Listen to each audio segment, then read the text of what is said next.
Um, so the reason that I wanted to do this conversation is simply, I think for all of us, this is such a politically alive time, and such a I think for so many reasons, the last several years have really kind of awakened so many folks to a new level of political consciousness, a new awareness of the gravity of the problems facing our country, um, and a new investment, frankly, in political involvement.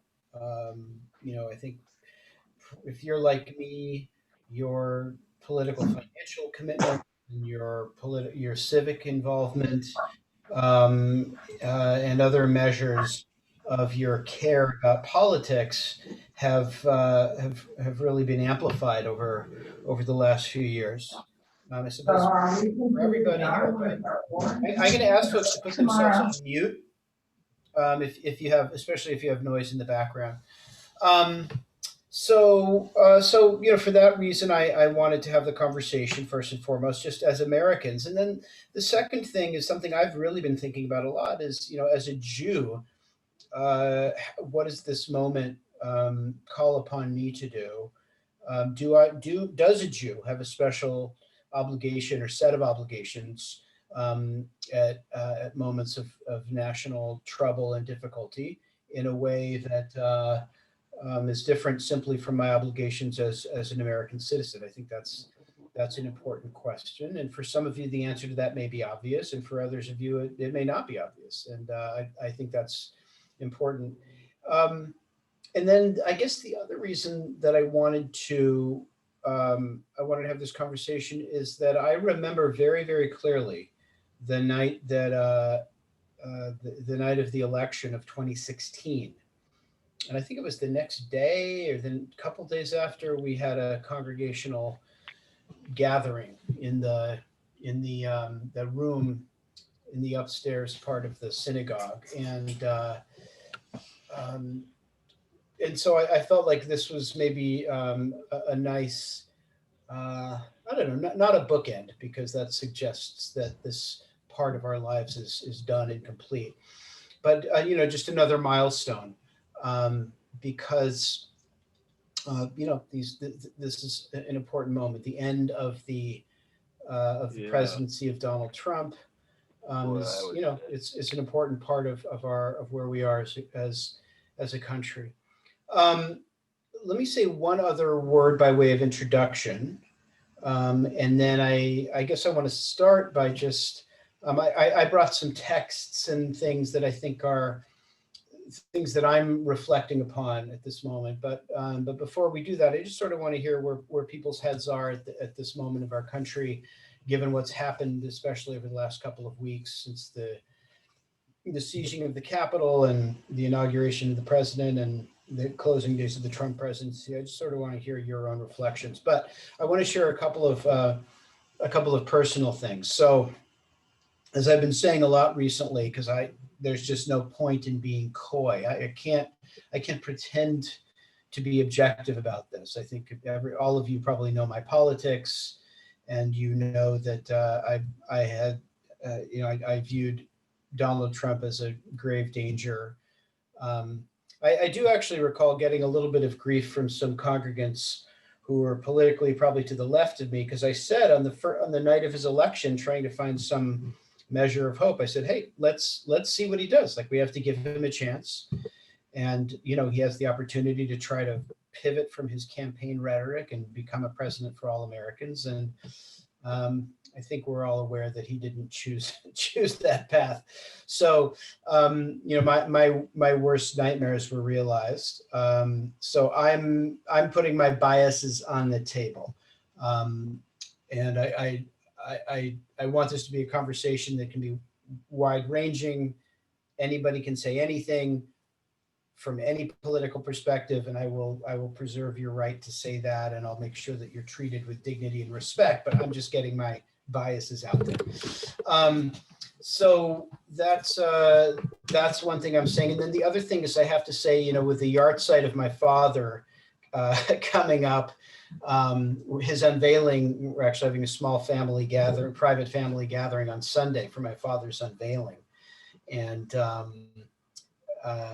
I don't know, I guess it gives me a little bit of pleasure to know that my dad has a huge grin on his face right now. He's like, yeah, Trump is gone. And my dad was political to the core, because for him, and maybe this can be our segue, for him, and I said this in the eulogy at his memorial service at Beth Israel, my dad did not understand all of the talk about Jewish spirituality over the last generation. Not because he wasn't hip to it, but for him, social justice was Jewish spirituality. He never understood the carving out of a separate realm of like Jewish meditation and trying to cleave to God. And, you know, obviously that's my territory. That's where I hang out a lot. It never made sense to him because to him, Jewish spirituality was precisely Jewish ethical obligations and moral obligations in the public sphere. And, you know, so my father was, to put it unapologetically, anti-Trump, is a mild understatement. He literally, for those who don't know, he shouted for Trump's impeachment at his final Yom Kippur sermon. And when I say shouted, I that's not a metaphor. I mean, he was like, impeach, impeach, impeach, because for him, it was just unthinkable that there could be somebody in public office who behaved the way Trump behaved and used the rhetoric he did. So I'm just putting that out there as a personal note. I know that my Abba, you know, I sort of couldn't wish for, if we gave like yahrzeit presents, I couldn't wish for a greater yahrzeit gift for my father to fulfill his neshama than where we are today. So those are all my biases. I'm not pretending to be objective, and that's my personal involvement in this. But I guess I want to turn it over to you, just as a conversation, and just hear where you are. Some of us are feeling despair. Some of us are feeling hope. Some of us anxiety, anger, elation. But how have the last, let's say the last month and the inauguration, and where are people right now? You can raise your hand and I'll call on you. Who's going to be so bold as to go first? Harvey.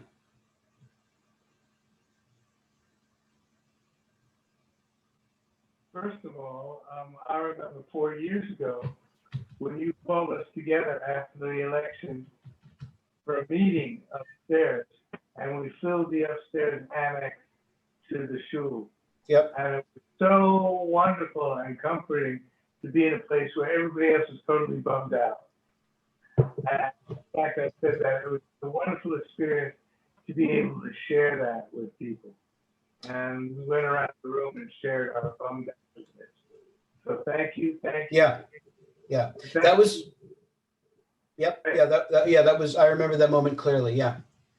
Go ahead. Anybody else? Thanks, Harvey. And this is a bookmark to that, because now we can share our relief, our joy, our understanding that the adults are in charge again, and that we're heading into a good direction. Okay. I don't know how it's going to turn out. I don't know what those 74 million people who voted for Trump are going to be thinking or doing, but they have to see that this man is a decent human being and that he's going to bring some positive change. Okay. Thank you thanks for offering your thoughts. Anybody else want to share their feelings, thoughts? Charlotte, you want to take yourself off of mute there? Can you hear me? Okay, there. Yeah, there we go. Yeah, Charlotte Tevitt, go ahead. I never really been into politics until a couple years ago, and I started talking with my friend, And as time went on, we got angrier and angrier. And we just kept thinking, well, he just needs to not be in office anymore. And then the pandemic hit, and then I thought, I've got to do something. So I signed up with one of the groups, and I made phone calls just because I was so angry and so in need of having to get rid of that man. Right. And it made me feel good that I was trying to help. Right. And every day thinking he's got to go. And I'm very happy that he's gone. Right.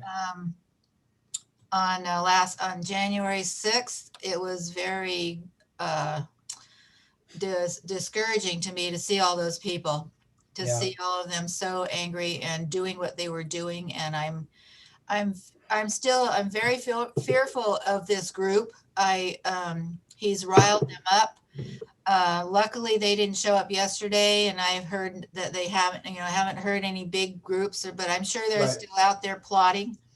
Right. And I don't like it, but at least I'm very happy with Mr. Biden. I think he's got a lot of good ideas, and I'm looking forward to having him be president and get some things going. I mean, everything that Trump touched was the way that I thought it shouldn't go.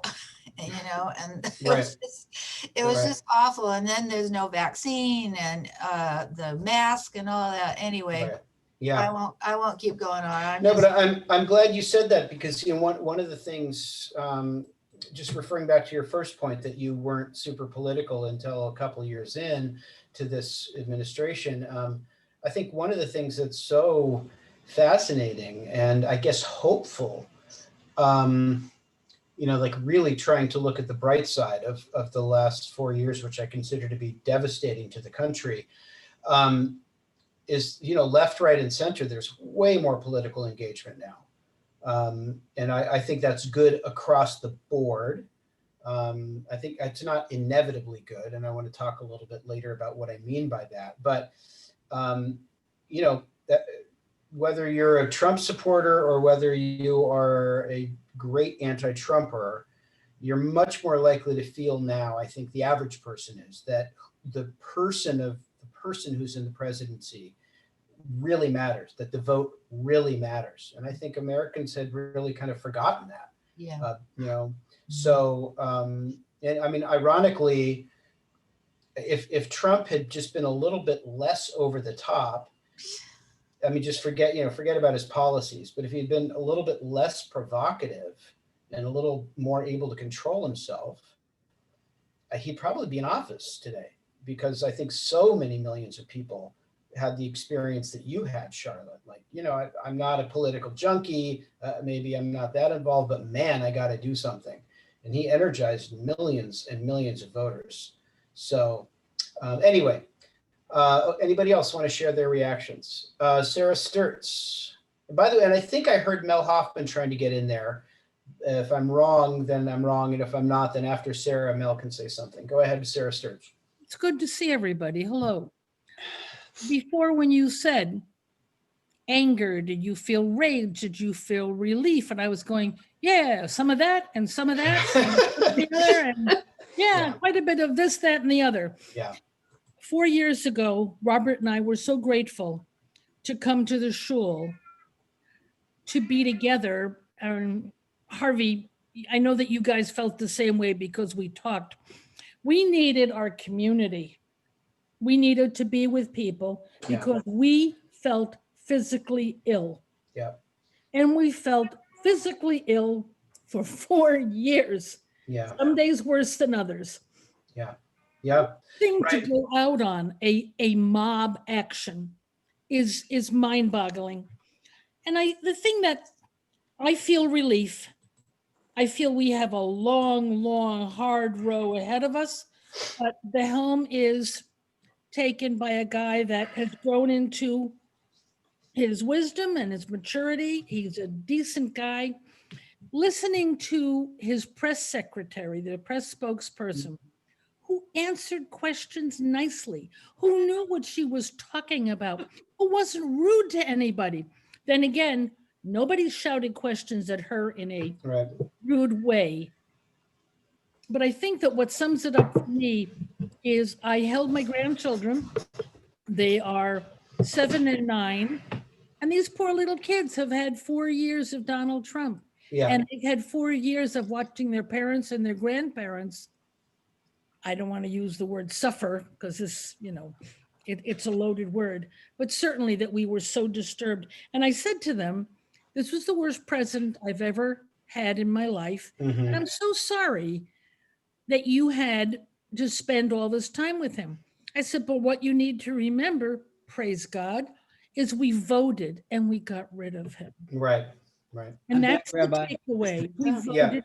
Even the vote was difficult. Yeah. But we voted Yeah. and we got rid of him. Yeah. That generational piece is huge. Is an enormous deal. And I think that look, I mean, I had the same kind of conversation with my kids. I tried to convey to them that not only was this a president I didn't like, but this isn't even normal. Like there's no precedent for this president. And I wanted them to understand that. But, they're too, again, left and right, they're, how the story of this gets told over the next generation is going to be enormously important. I mean, there are a lot of people who are just becoming voting age right now. And some of them are Democrats, and some of them are Republicans who are anti-Trump, and some of them are Republicans who are pro-Trump. And, so this is not something that goes away just because the election has happened. There's a whole generation that's going to have to wrestle with this. Mel, go ahead. Well, thank you for the acknowledgement. I must say that I am extremely apprehensive, Jen Psaki notwithstanding, but we are dealing with 74 million or so Retrumplicans, and they don't seem to be able to let go that the party is their life. And they're involved in it like a yolk in an egg that's unhatched. They just can't separate themselves from the white, if you will, as a metaphor. And they just can't stand, look in the mirror and say, there I am, and this is what I am. Relating back to Harvey's comment, these 70-some million people don't have to admit they were wrong because they can't do it. Right. Period. Well, so yeah, and that's something that I want to talk about that a little bit later. Actually, I want to make that a lot of what my discussion is going to be about, is that question of being wrong and being right, and what that means for our country and for the polis right now, that question. Because I think that in some ways I feel like that's really the rub, how we answer that question, how we determine what's wrong and what's right. So I'm being a little bit elliptical deliberately right now, but I'll dive into that a little bit later. Okay, well, maybe one more comment. Anybody else want to share reaction? Sandy, go ahead. You got to unmute yourself. I did. Okay. Oh, sorry. And then Fuff after this. But go ahead, Sandy, Fuff, and then I'm going to carry on. Well, I think for me, it feels like, as always, when you have somebody who's leading and they are of a positive nature, the whole energy, the whole people will follow that and be of a positive nature. Trump wasn't a good man to start with. He said as much. He gave that information.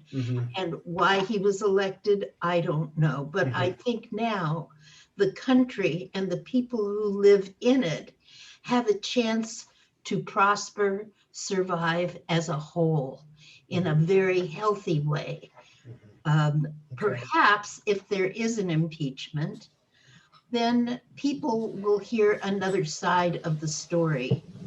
And the part that some people don't want to admit that Trump has or does participate in. And perhaps that will give them some ideas. Okay.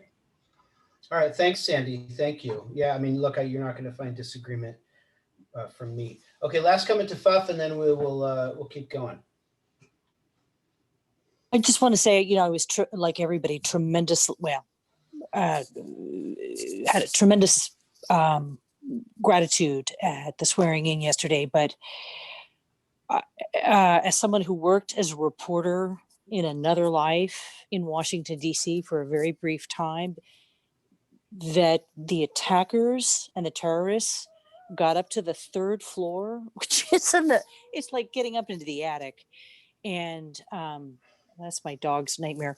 I do have to say that post-Trump, pre-fascist, the Nazis called Hitler would call the press the Lügenpresse, fake news. And what we are dealing with is, Trump is gone, but Trumpism really is not. Right. And that is a much bigger concern. And people much smarter are looking, waiting, and planning. Hawley, Cruz, Tom Cotton, the two QAnon people from Colorado. We are in a very serious crisis in terms of what has happened. And while I agree with mercy and unity, we need justice and consequences and punishment. These were seditious acts that involved senators and representatives.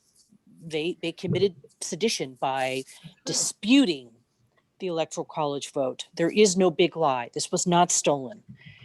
And I know I'm very firm, but I took this very personally. I mean, that was really scary. And there are just thank you. And thank you for the conversation, Rabbi Rose. No, thank you. Thank you for your comments. And also, by the way, I did not get a chance to thank you for the email that you sent me about the article I've not been able to look at yet, but how you were framing the discussion, I agree with you. So thanks for sending that.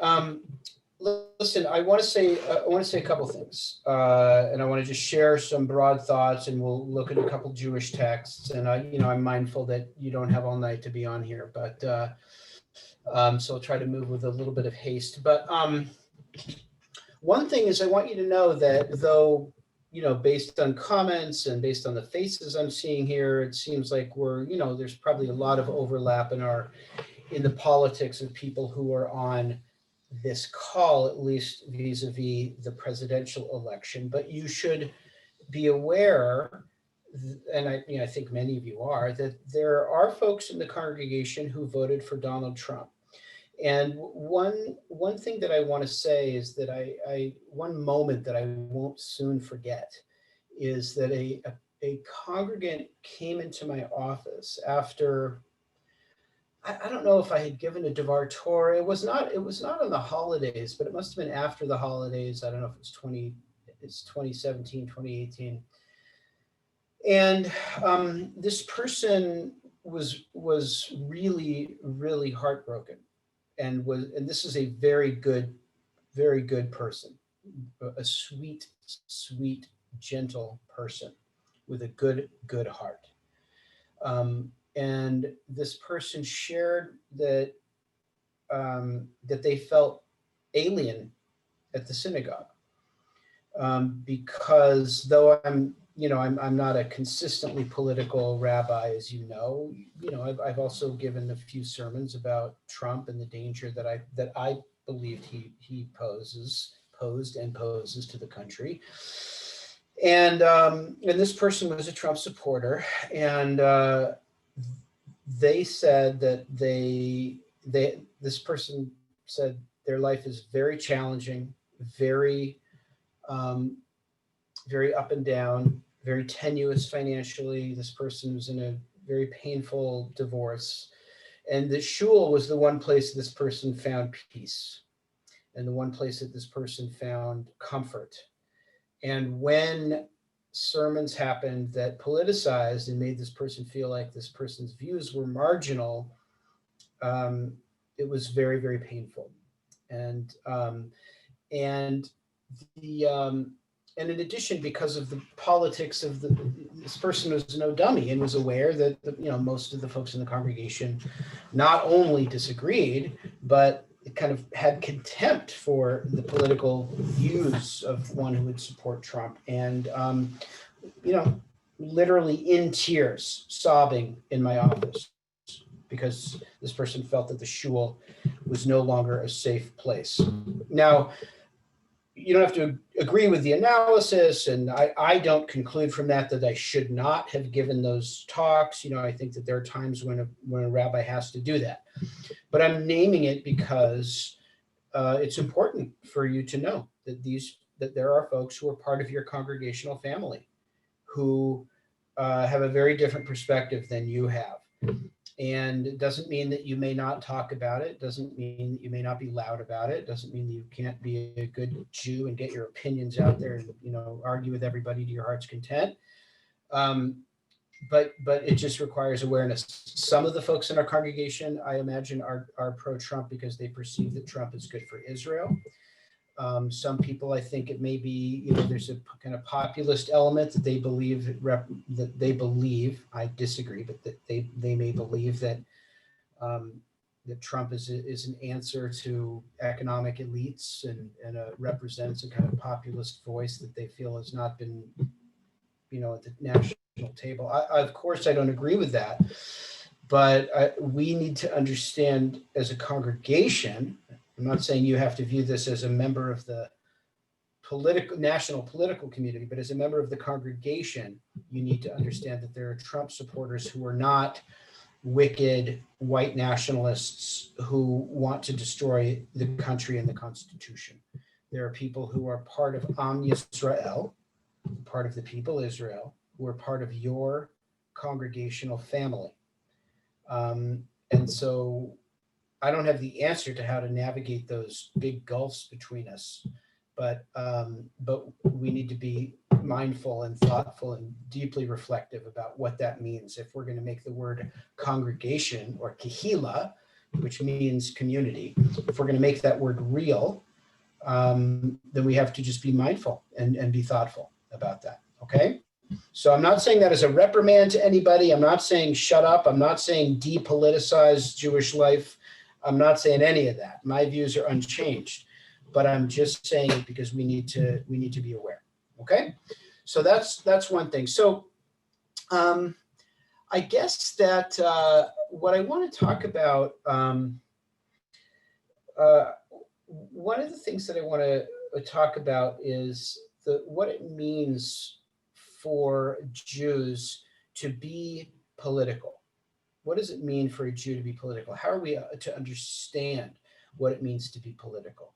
As you all know, my father, of blessed memory, was a deeply political rabbi, and as I said at the beginning, his pulpit was, you could really, in his view, that was a place where you talked about the moral life of the country. Though as a footnote to that, though my father was known, but many people thought of him as strictly a political rabbi, my dad gave many talks about prayer and about compassion and human behavior in the private realm and Yiddishkeit. He didn't only talk about politics, but he clearly was unafraid to talk about politics. And so I come from that tradition, and until a couple of years ago, I rarely talked about politics from the pulpit. Charlotte mentioned how changed she had become as a citizen by the events of the last few years. And I, as a rabbi, I've been profoundly changed. I think before Trump was elected, I think I gave one sermon about the Iraq War one sermon about healthcare, and here and there I would offer a political reflection, but largely about what I call, Jewish spirituality. That changed a lot after Trump was elected. And but what does it mean for a Jew to be political? What are we talking about? Because clearly the Torah does not have Democrats and Republicans, liberals and conservatives, though some people may try to prove otherwise. It doesn't. So I want to share a couple of texts with you, some of which you're probably going to know pretty well. Will somebody read this primary text, this important text of our people at Genesis chapter 12, verses 1-3 in the English? Anybody who sees it first, just unmute yourself and jump in there. Lord said to Abram, go forth from your native land and from your father's house to the land that I will show you. I will make of you a great nation, and I will bless you. I will make your name great, and you shall be a blessing. I will bless those who bless you, and curse him that curses you. And all the families of the earth shall bless themselves by you. So one thing I want to say about this text is that this is really where our story begins, where the Jewish story begins, not where the story of the world begins in the Torah, which is obviously with the creation story and the story of Noah and all of that. But this is where the Jewish story begins, because this is where we get the Brit with God that is distinctly for the Jewish people. And what's so challenging and magnificent and wonderful and complicated about this text is that it is clear that our concern is to be for the Jewish people, and that God cares specifically about the Jewish people, about the descendants of Abraham. And I will make of you a great nation. And, clearly the Lech Lecha story goes on to say that I'm going to bring you, particularly you and your descendants, are going to be a nation in and of themselves. And I'm going to bring you into this particular land. And so you have this issue of Jewish particularity. But the part that I've emphasized more this past year, because it just leapt out at me more this past year, that we cannot ignore is this last phrase, V'nivrachu v'cha kol mishpachot ha'adama. All the families of the earth shall bless themselves by you. I don't love this translation. I would have said will be blessed by you or through you. So in the world in which we live, of course, we have emphasized, the Jewish people have emphasized their particularism and the challenge of being a Jew who is fully embraces her past and is knowledgeable about it and uses our stories and our wisdom and our traditions to lift ourselves up and to make commitments to our people and to our next generation and to care for our poor and to care for our elderly and to see to it that our culture specifically gets passed down is fundamentally important to who we are. But it can't be at the exclusion of the rest of the world. The way that I read our tradition, we cannot see Jewish continuity as an end in and of itself. It is essential that we talk about the Jewish community and what's good for the Jews, and that we contribute to our Jewish future and our children's and our grandchildren's. But if it is an end in and of itself, we're missing the essential message of the Torah, which is that there's one universal God who cares about all human beings. Okay, so I believe that caring about the political sphere as a Jew is not a modern innovation of liberal Jews of the 20th century. Seeking to have a voice in a heterogeneous democracy, I think, is a magnificent way for Jews to be Jews. Now, then the question becomes, well, what politics, what policies does a Jew pursue? That's a different topic that I'm not going to try to get into. But I think the short answer is you pursue the policies that you think are best for the world and for your fellow human being, and that might be right, left, or center. But that's beyond the topic. The larger issue I want to say is that we are obligated to ourselves as a people and to our Jewish neighbors, but also to all human beings. Okay, so that's one thing. Now, the other point I want to make comes from Exodus here. So somebody else want to read Exodus chapter 3, verse 9 through 12 in English? Some other brave soul? Now the cry of the Israelites has reached me. Moreover, I have seen how the Egyptians oppress them. Come, therefore, I will send you to Pharaoh, and you shall free my people, the Israelites, from Egypt. But Moses said to God, who am I, that I should go to Pharaoh and free the Israelites from Egypt? And he said, I will be with you. That shall be your sign that it was I who sent you. And when you have freed the people from Egypt, you shall worship God at this mountain. Awesome. Buff, you should work in radio. I love that. Okay, so a couple. I mean, I could have chosen any number of text to illustrate the point that I'm about to make, and this was just sort of one of the great ones that leaps out. One is that God cares about human suffering. God cares how people are doing, to put deliberately provocative language on it. God cares how people are doing in the political sphere. Okay? When people are suffering, God cares. Okay? The other thing is that that's one point. The other point is that any political leader can be and should be gotten rid of, no matter how powerful, if that person is damaging the well-being of people, in this case of the Israelites, right? Pharaoh was the unquestionably great leader of his time, but he was not serving the law of justice and goodness, and that made him vulnerable. So there's a greater truth than political allegiance or political obedience, I should say. Okay?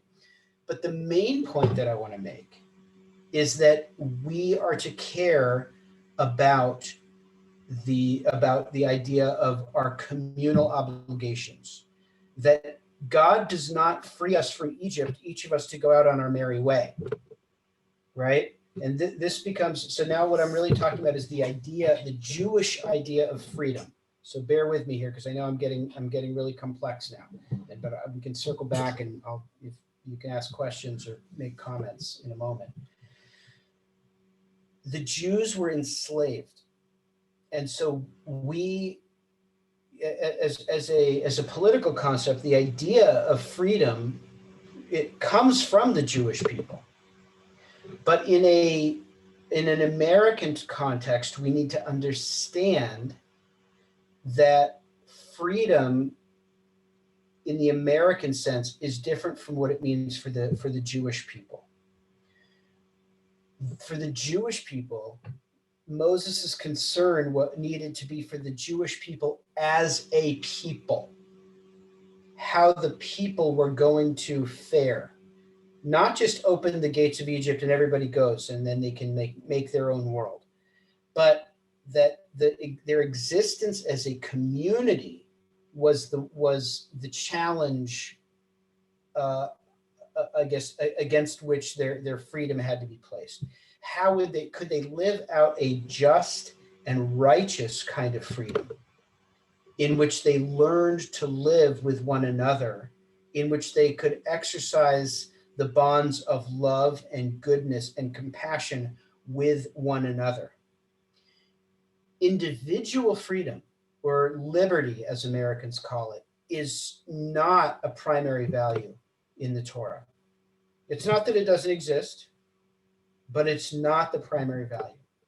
And so when Americans get into conversations about freedom and liberty, Jews need to understand that against the Jewish tradition, in which freedom and liberty are constrained by our obligations to the community.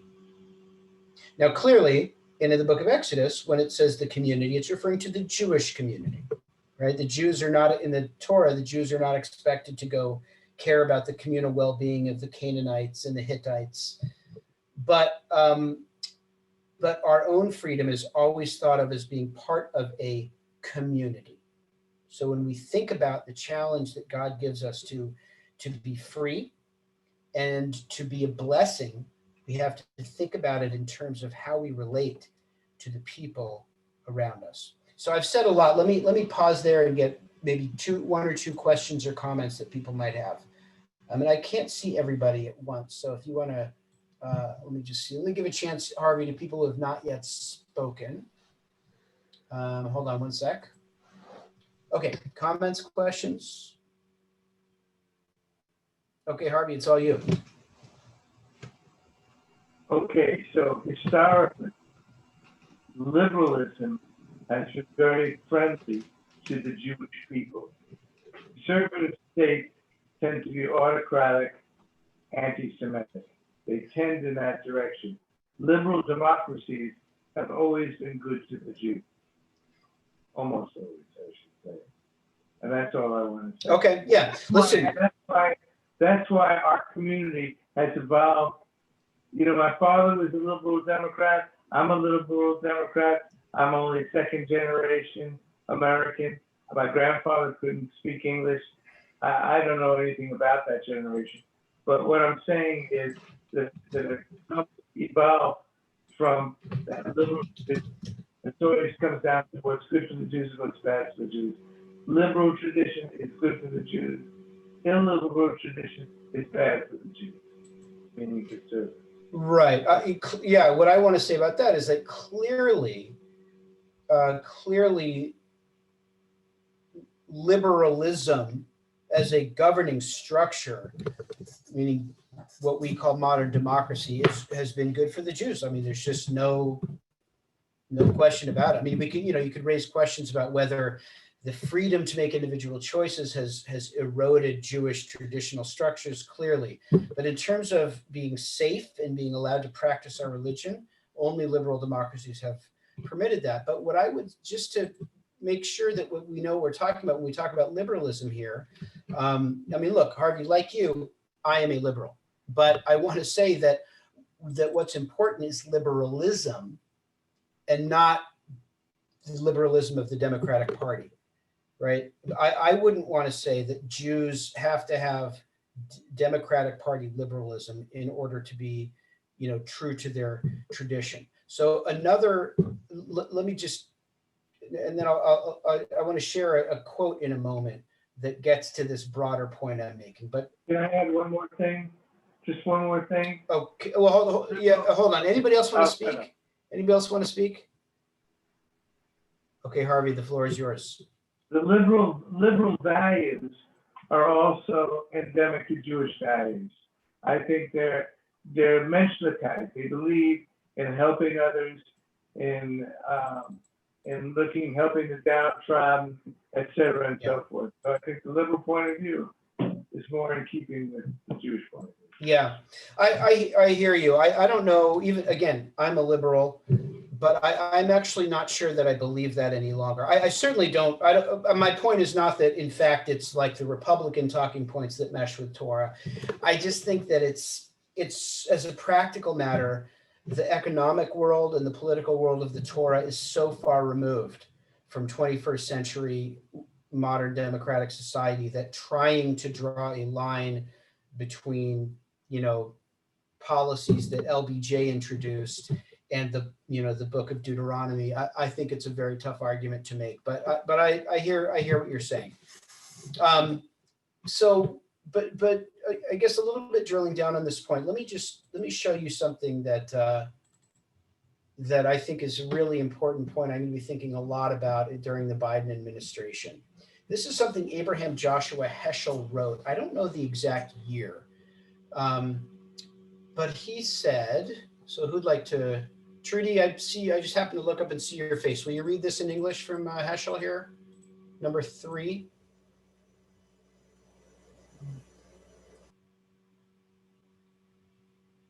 Can't hear you. Oh. I'm muting. Okay.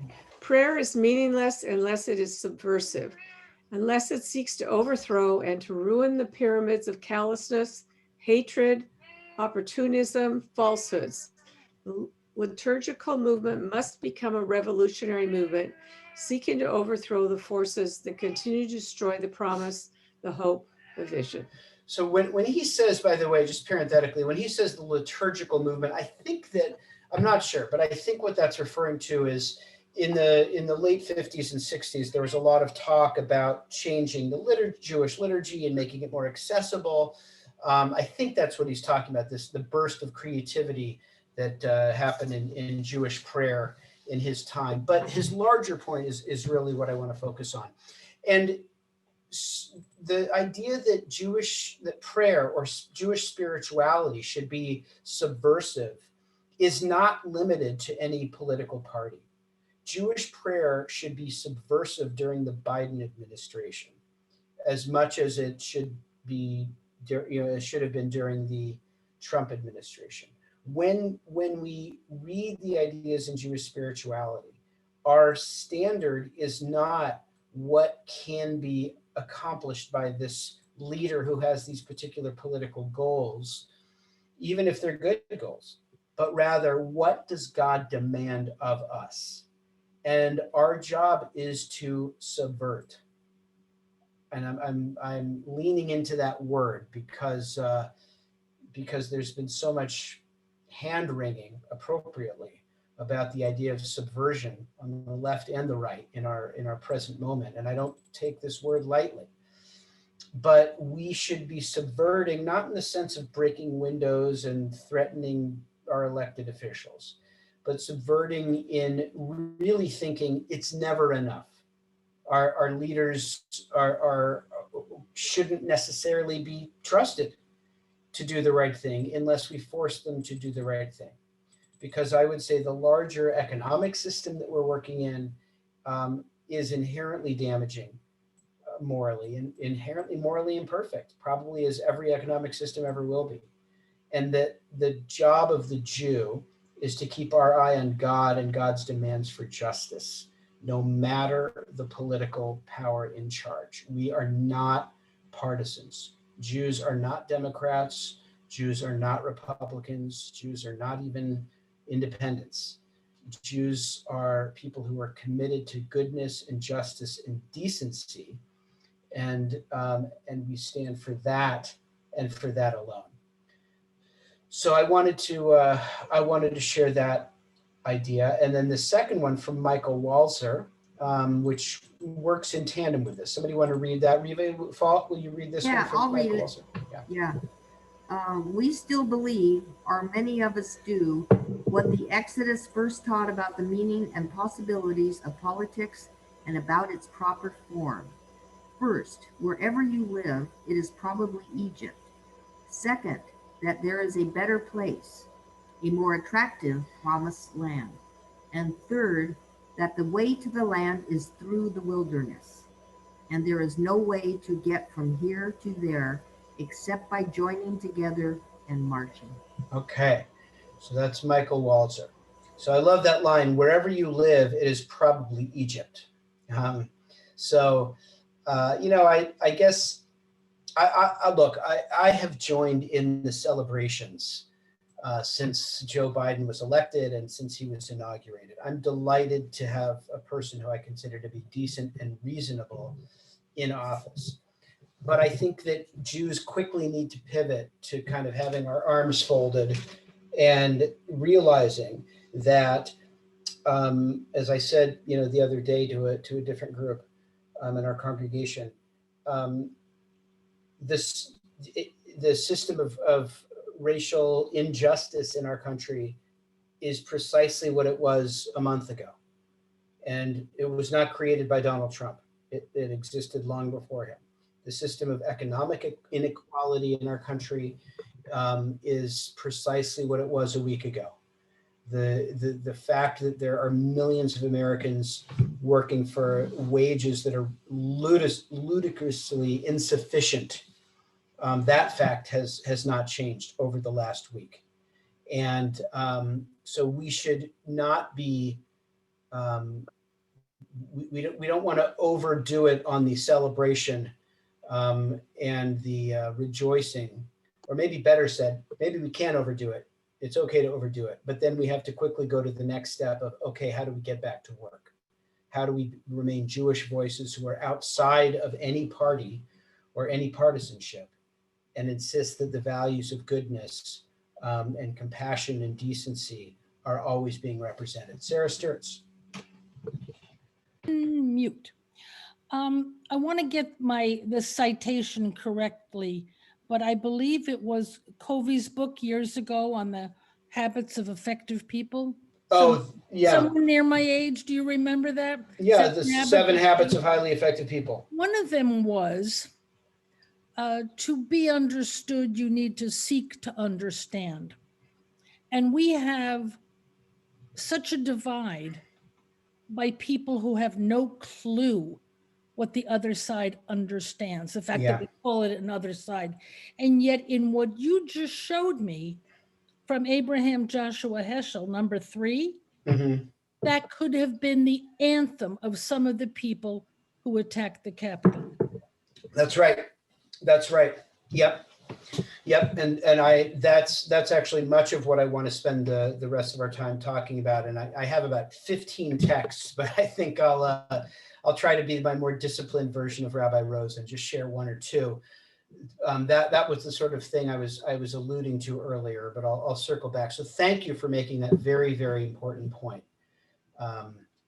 Because there is a tension, you know, I don't, the Abraham Joshua Heschel quote about subversion should not be seen in isolation, right? Somebody earlier this week, I think, was quoting Pirkei Avot, which says that you should bless the government, because if not for the government, people would eat each other alive, right? There's a famous quote from the Western tradition, homo hominum lupus, that a man is a wolf to man. I don't remember which thinker that idea is associated with, but the political idea that without some governing authority to impose order and force, human beings will brutalize each other. And so Judaism also does believe in the legitimacy of government, and not just of Jewish government. But you know, even the ultra Orthodox recognize the legitimacy of the non-Jewish government in democratic states, and so there is a tension in Judaism. So I'm glad you made that point. But I want to shift the conversation now to maybe a surprising direction, because I think that this is just central to where we are right now, and that is the question of truth. The question of truth. And I'm a little bit riding the coattails of something that you said, Sarah, because I think that or something you said reminded me of this, that we're in a situation where people have different understandings of what the facts are. So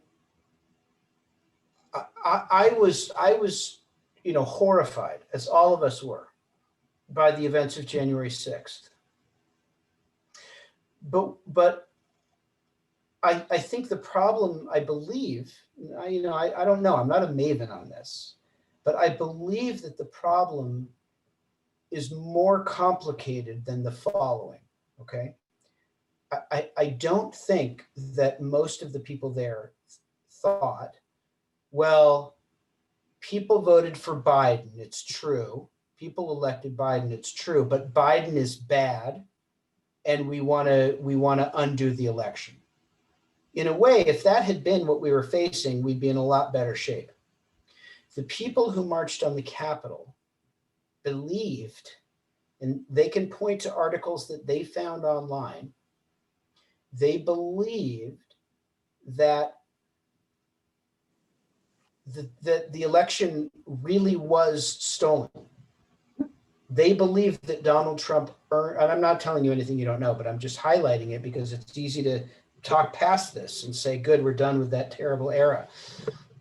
There are people who deeply believe that the truth is that the facts would reveal that Donald Trump had more votes and that democracy was subverted. So when they hear Joe Biden trumpeting the triumph of democracy in a way that we all heard and nodded our heads and said, yes, democracy prevailed and then the senators were not bullied by a mob, for millions of Americans, that Joe Biden's statement has a bitter irony to it, because they believe that he is the undemocratically leader imposed on them. Okay, now, those claims don't have merit. Those claims don't have merit. And I'm not suggesting that, gee, what do we do? This side says X and this side says not X. But I want to just highlight that the question of truth, I think for Jews, has to be a question of particular concern for a number of reasons. So I actually want to start by looking at a midrash, and then maybe we'll look at one more and then kind of zoom out and wrap up.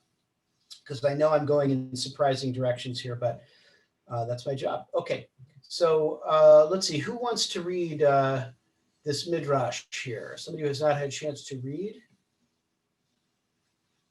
Going once, going twice. I will read. All right.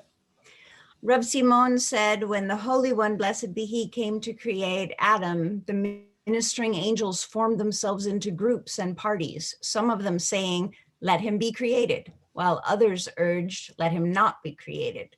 As it is written, loving kindness and truth met, justice and peace kissed. Okay, so for a moment, don't worry about that Psalms verse. This is how the Midrash always works. It tells you a story, and then it highlights a verse in the Torah that demonstrates what the story was. At this point, we don't have to worry about in what way that Psalms verse is supposed to demonstrate what was just said, but keep going. Loving kindness said, let him be created, because he will dispense acts of loving kindness. Truth said, let him not be created, because he is full of lies. Justice said, let him be created, because he will perform acts of justice. Peace said, let him not be created, because he is full of strife. What did God do? God held truth and cast it to the ground, as it is written, and truth will be sent to the earth. The ministering angels said before the Holy One, sovereign of the universe, why do you despise thy seal? Let truth arise from the earth. Hence it is written, let truth spring up from the earth. Okay, so really complicated midrash. We could spend a lifetime on this. I love this. You may have heard this before. It's quite a famous midrash. But the idea is that all of these different qualities within the universe were arguing with God. So you have to kind of willing suspension of disbelief to get inside this midrash. And loving kindness is on the side of human beings' creation because human beings have the ability to be kind. But truth said, no, this is not good. Don't let him, because this being is going to be against truth. And what does God do? God takes truth and casts it down to the ground. And the proof text is the Psalms verse that says, let truth spring up from the ground. Emet me'eret titzmach, which is really the truth from the earth will sprout. It should really say sprout. And so there's so many things we could say about this midrash, but I think one of the important messages of this midrash is that it's insufficient for truth just to be in the heavens. That's one. The other thing is, if human beings are going to exist, the truth is going to be compromised, right? As truth itself says, don't create them. Don't create these people. They're full of lies. Okay? So God decides against truth's argument. Now, I don't think God says, no, you're wrong, they'll be honest. God is ignoring truths, imploring God to not create human beings. But God knows that human beings are going to fall short of the truth. So God throws truth down to the earth in the prayer that let truth spring up from the earth. We have to establish truth. We have to discern the truth. We have to allow the truth to sprout up. And I'm sharing this midrash because to me, the power of this midrash is, this is a midrash that's about the debate regarding the existence of human beings. The question of truth in our lives is fundamental. It's not a secondary concern. It's a fundamental primary concern of human existence. If we are going to exist, is there a way for us to establish truth? I think that's the question that this midrash poses. Okay. Now, to radically switch gears, has anyone seen the movie? I've mentioned this a couple times in different circles. Has anyone seen the movie The Social Dilemma? Just by a show of hands. Reva's shaking her head, Rob and Sarah, Leslie Petcher's raising his hand. Okay, a few people, Fuff has, so a couple folks. So I'm going to put this in the chat room. The social dilemma. I really want to give this my strongest 2 thumbs up recommendation. There's and I'll tell you about it in a moment. There's a little bit of the movie that just sort of has to be tolerated. Like 80% of the movie is a documentary. 20% of it is this sort of like dramatic reenactment or dramatic scenario trying to demonstrate what's at play, which I think they put there so it would be more watchable for kids. The 20% part is not so great. The documentary part is profoundly important, and I really want to ask you to watch it.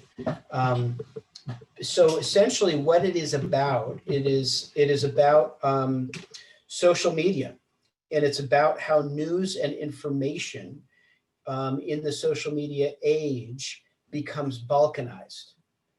So that what you read, when you're reading about the election, what you see in your Facebook feed is very likely different from what I see in my Facebook feed. Now, because you and I have so many variables in common, where we live, our religious affiliation, our political leanings, probably the kind of articles we are seeing when we look through Facebook or Twitter or anything else overlap a lot. But if you zoom out to your cousin who is a conservative who lives in Topeka, poor Topeka, by the way. What did Topeka do to deserve always being the like example of a place that's in the middle of nowhere? But anyway, if you've got a conservative leaning cousin in Topeka or Rochester, their Facebook feed and the news that they get is very different from yours. And if you think about the implications of that for democracy, it becomes very, very frightening. Because the people scroll, you scroll through your Facebook page and you're outraged that Trump said X, Y, and Z. And somebody across the country who's in a different age demographic or a different political demographic or economic demographic is scrolling through, and they're outraged at how Donald Trump is being misrepresented in what he said, or they're outraged by what Joe Biden said or something. People are dealing with different facts. And I'm putting facts in quotation marks because I don't believe, because there's a lot of false facts out there. But it is, this is an essentially important part of the story that I think that most of the news analysis is missing right now. And it's an enormous, enormous problem that is going to plague our society for a long time. And and that's only one element of what this documentary is what's so powerful about this documentary. But essentially our news system is being mediated by computers. I know that sounds insane, but just trust me, you got to watch the documentary. By computers and artificial intelligence machines that are utterly indifferent to what the objective truth is. What is primary to those artificial intelligence systems that determine what you are reading is keeping your attention so they can put advertisements in front of you and so they can sell your data. This sounds like some bananas conspiracy theory, but the people who are at the heart of this documentary are the people who were at the heart of the corporations, Google, Facebook, Instagram, Twitter. These people who really were at the heart of the beast, like top brass of these corporations, who got out of it because they were concerned about the ethical impact of their work on the country. So it's important as an individual for you to see it, and also just as a member of a democracy, as a citizen in a democracy. But it's very easy. So the reason I'm mentioning this is it's very easy to say, yeah, the truth is important. We have to fight for it. But we're at a point in our democracy where saying that is quite distant from how do we realize that. And I definitely don't have the answer to it. But I wanted to raise this. And I want to offer one more text, and then I'm going to let you wrap up with your closing thoughts and comments, and then I will wrap up with my own. Here's a beautiful text from Rebbe Nachman of Breslav, a great grandson of the Baal Shem Tov, for those who are in my Baal Shem Tov class. So he takes this phrase from the book of Samuel. V'gam netzach Yisrael lo yeshaker. The victor of Israel does not lie. It is known, says Rabbi Nachman, that the attribute of victory, he's talking Kabbalistically, mystically, I'm not going to go into that now, but the attribute of victory cannot countenance the truth. In other words, it's in tension with truth. For even if a person clearly recognizes something as true, he or she will reject it because of his or her desire to always achieve victory. Look at that astonishing statement that we all know is so deeply true. Even if a person clearly recognizes something is true, she will reject it because of her desire to be right. And I would venture to guess there's not a single person on this Zoom call who in a moment of real honesty could not cop to having done that. This is very clear. However, the attribute of the Holy One cannot be linked to the attributes of flesh and blood. This is because even in victory, the Holy One is true and does not lie. Heaven forfend. This is the meaning of also the victor of Israel does not lie. So in other words, in the divine realm, truth and victory are always the same. We separate these. Sometimes we care about being right more than about being true. Sometimes we care about being right more than we care about being true. If I were giving a discussion 10 years ago, I know that this text and the text of the Midrash about truth, I know that those would not be at the center of the teaching. But I think that as we think about what it means to reconstruct civil society, and as Jews think about their religious commitments to themselves and their society, I think that the status of the truth has to be foremost in our minds. I have some closing thoughts I want to share, but I want to just offer the table to you. And for those who have not had a chance to speak, I'd love to hear your thoughts and impressions of these texts or any of these ideas or anything you think I may have missed. Smicky.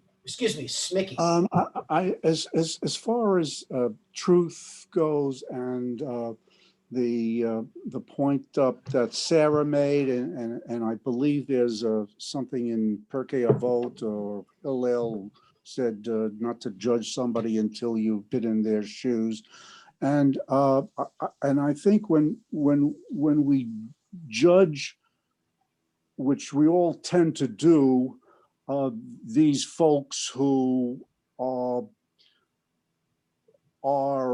in our opinion radical and crazies, they have a perception that they take as truth. Your perception is your truth. It may not fit with the physical facts, but if I have a perception of something and I'm convinced of it, that's my truth.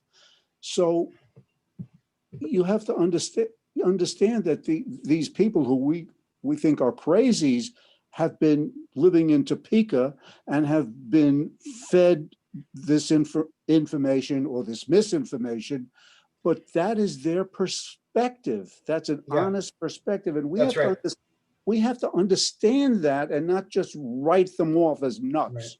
Right. Yeah. Listen, for those of them who are arguing in good faith, and I don't think that all of them are, but for those who are arguing most in of them are. Yeah, of 74 million people, I agree. 72 are. I agree. Listen, if you want to see another deeply upsetting documentary on this topic, I think it's just called The Flat Earth. There's a whole Flat Earth movement. Yeah, the Flat Earth Society. So there's a documentary about this, and there's some really wonderful people who have beliefs that are profoundly different than what you and I have. Anyone else who's not yet had a chance to talk who wants to get in there before I kind of wrap up? Riva Falk. Yeah, I just wanted to say that I had a hard time over the last, whatever, 5.5 years with people who are single issue voters. To me, that's really not being democratic. Interesting. You know, regardless of, okay, I get people not being in favor of abortion, but why would they tell me or another woman what to do with their body? Right. You know, Right. or the people who are so pro-Israel. Well, if they, the way I feel, if you're that pro-Israel, why don't you live there? You know, I mean, Right. that, I know that's not a simple, you know, solution. Yeah, no, I hear you. I hear you. Yeah, I mean, there's a terrible irony. I don't know. Well, maybe irony is not the right word. Single issue voters have enormous power, right? If you're part of a single issue movement like AIPAC and the NRA, those are incredibly powerful organizations. Not because they have tons of money, but because they have voters who really care about a single issue, and I agree with you. I don't think that's healthy for democracy. I think people should have a whole range of concerns. But here's what I want. I want to say in closing. First of all, I want to thank you for your time and your attention. I'm just beginning to think about these things in a deeper way. I don't have the answers. I want to be clear about that. I'm not so delusional.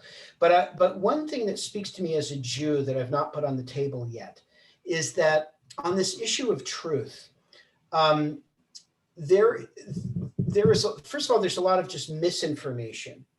But a lot of the, as we all know, with QAnon and all this other stuff, a lot of it is tied into conspiracy theories. That is, theories that, you know, explain a whole larger set of circumstances, right?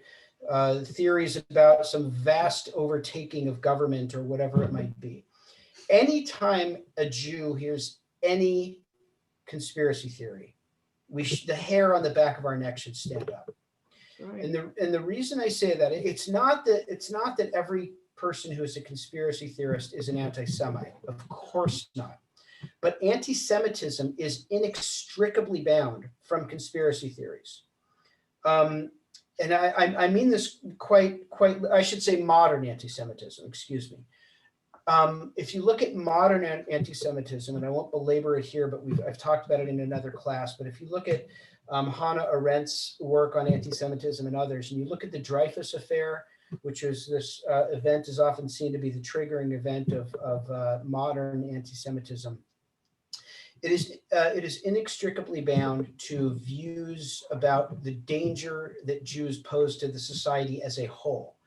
And so in this era in which conspiracy theories are gaining strength and getting new ground, it is always dangerous for Jews when people become deluded by conspiracy theories, because, and Eric Ward said this in a very, very different context. If you keep pulling at the string of some of these theories, eventually it's going to bring you to the Jews.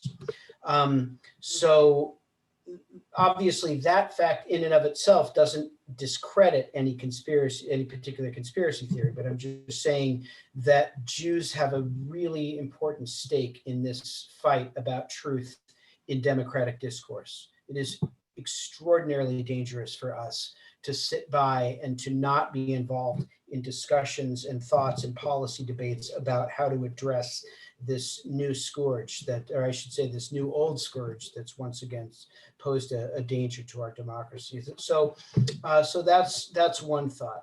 And then I guess in conclusion, what I want to say is that that in our own language, we should be deeply committed to the truth. We cannot, no person individually can solve this problem of, as what I call the balkanization of the truth on their own. And God willing, we'll find an approach. And by the way, in that documentary, some of the people in the documentary make recommendations as to how we can begin to tackle this as a society. But in our own conduct, we can be committed to the truth. I want you to think about that Rebbe Nachman. I want you to think about that Rebbe Nachman quote about the human temptation to allow victory to triumph over the truth, and how inconsistent that is with the divine. Every one of us has done this. And there's a temptation when we get into, when partisanship takes hold of our brains, whether it's political partisanship or simply I'm in this group and you're in that group, we often are more committed to being right than in vis-a-vis the other than to being true. It's incredibly important that when we're in debates online or with other people, that we don't fall into that trap. You know, there are policies that Donald Trump introduced that I think are that I probably have disagreed with, that may well be good for America. I'm not probably thinking of any of the obvious ones that I've spoken out against, but there are conservative policies that I've argued against that, to be honest, I haven't researched sufficiently.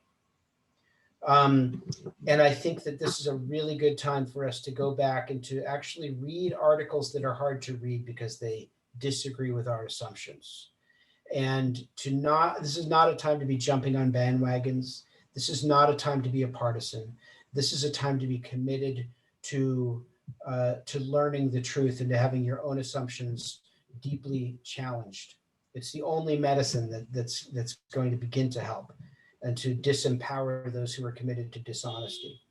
And then the last thing, I guess I want to just reiterate what I said before, which is that it's our job to stand up for justice and compassion and goodness, and to be subversive on behalf of those values, no matter who's the president and no matter which party's in charge of the House, the court, the Senate, the presidency. And when I say subversive, I'm not talking about taking over Capitol buildings and breaking windows, God forbid, and threatening people. I'm not talking about destroying the institutions of democracy, but I'm talking about holding leaders to task and being committed to nothing other than the vision of the good, the vision of the holy, and the demands for righteousness that God has for the people Israel, and make sure we represent that and no political partisan talking point. Thank you so much for being here. And I will see many of you tomorrow morning at the brief 9 o'clock wake up service. And then I will see, I hope, some of you tomorrow at the Torah study at noon. Lila Tov, thank you so much. Rabbi. Thanks. Thank you, Rabbi. Bye-bye. Thank you, Joshua. From Amman me. Right. I know.